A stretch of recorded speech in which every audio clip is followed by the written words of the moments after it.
लोगों को लौटाया गया होने के बाद यही तस्वीरें, यही आरोप प्रत्यारोप हमेशा यही चलता रहेगा क्या?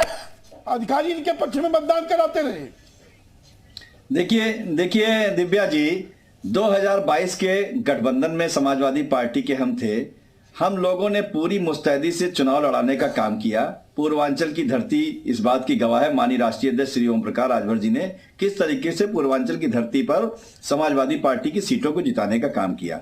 समाजवादी पार्टी को सही राय देना, जब हम उपचुनाव आजमगढ़ का लड़ा जा रहा था, तो आजमगढ़ के उपचुनाव में वहां की जनता समाजवादी पार्टी के पदाधिकारी और कार्यकर्ता कह रहे थे कि माननीय ओम प्रकाश राजभर जी, जिस तरीके से आप प्रचार करने के लिए यहां पर लगे हुए हैं, माननीय अखिलेश यादव जी को यहां पर प्रचार करने आना चाहिए। तब तो कहा जाता था कि माननीय अखिलेश यादव जी प्रचार करने के लिए नहीं जाते हैं उपचुनाव में। और वहां पर सबसे बड़ा दोष ये दिया जाता है कि अपने सपनों का बिजनेस शुरू करने के लिए आपको कोई भी बैंक बिजनेस लोन नहीं दे रहा। बिजनेस लोन लेने का सीक्रेट जानना चाहते हो तो फ्रीडम ऐप को अभी डाउनलोड कीजिए। बहुजन समाजवादी पार्टी ने वहां पर प्रत्याशी उतारने का काम नहीं किया और उसकी वजह से चुनाव हम हार गए। तो कोई ना कोई तो बहाना ये लेकर बैठे हुए हैं कि किस तरीके से हम कौन सा आरोप लगाने का काम करें। जो सीटें निकाल पाए समाजवादी पार्टी, आप लोगों में उसमें बड़ा रोल रहा है, लेकिन समाजवादी पार्टी तो कहती है हमें कोई फर्क नहीं पड़ता, हमने जो भी सीटें उस दौरान भी निकाली थी अपने दम पर निकाली थी। नहीं, वो तो दिव्या जी कहेंगे ना कि आप 2017 में देख लीजिए ना कि 47।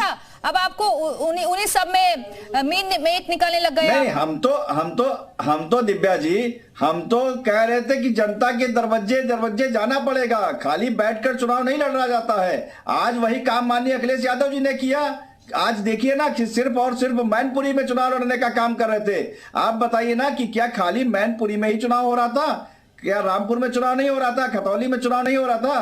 तो जब आप देख लीजिए, जब प्रचार करने के लिए सिर्फ मात्र चुनाव में ही निकलने का काम करेंगे तो आप देखिए ना किस तरीके से होगा। गोला में आप नहीं गए, गोला में भी तो एक सच्ची श्रद्धांजलि हो सकती थी। गोला में प्रचार करने के लिए माननीय अखिलेश यादव जी नहीं गए। अर्कवंशी जी की मैं बात सुन रहा था। देखिए, अखिलेश जी का जहां तक सवाल है तो इसी चुनाव में 20-20 घंटे लगातार रथ यात्राएं करी। जितना परिश्रम अखिलेश जी ने किया किसी ने नहीं किया, और शायद इसी वजह से समाजवादी पार्टी 21% से बढ़ के। अरे अब्बास जी, उसके साथ में माननीय राष्ट्रीय अध्यक्ष जी भी थे और वो आज चुनाव के 6 महीने पहले करने का काम किए। यही काम लगातार जो 5 साल करने का काम किए होते।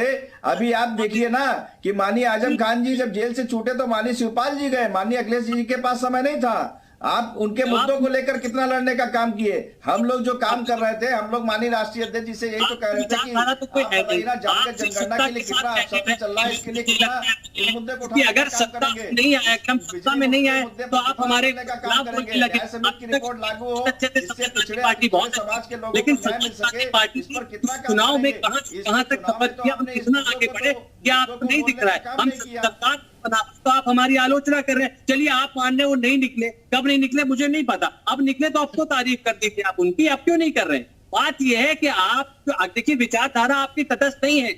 आपको सत्ता में रहना है। मुझे लगता है सत्ता लोलुपता इतनी नहीं होनी चाहिए कि जनता भी आपको हमारी विचारधारा पिछड़े जनता के लिए, जनता के हितों के लिए। मगर आप समझना नहीं चाह रहे हैं ना उन चीजों को।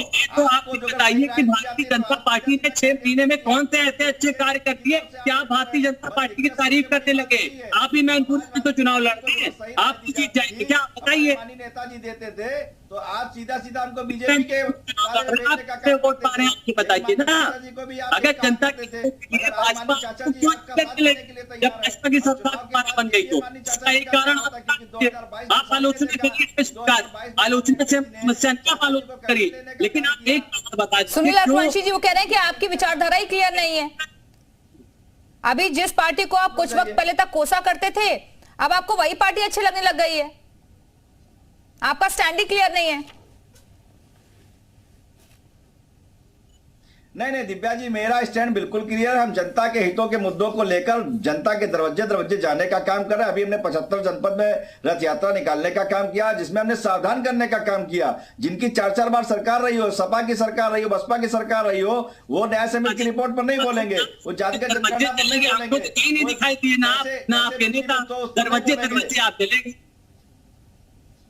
हमें तो किसी दरवाजे नहीं दिखाई दिया। आप और आपसे सवाल पूछा जा रहा है कि जनता के हितों में क्या नहीं, काम करके आपको नहीं दिखाई देगा। अब्बास जी आपको इसलिए नहीं दिखाई देगा क्योंकि आपको इसलिए नहीं दिखाई देगा, हमारे नेता माननीय राष्ट्रीय अध्यक्ष श्री ओम प्रकाश राजभर जी लगातार ऐसा कोई दिन नहीं जिस दिन वो कहीं ना कहीं कार्यक्रम ना करते हो, मगर आपको इसलिए नहीं दिखाई देगा क्योंकि आप तो भाई बंद कमरों में बैठने का काम करते हैं। अभी चुनाव बीत जाने दीजिए, मैं कह रहा हूँ आपका इससे परिवर्तन जो हुआ उसका एक कारण बता दीजिए, बस इतना पूछ रहा हूँ महाराज।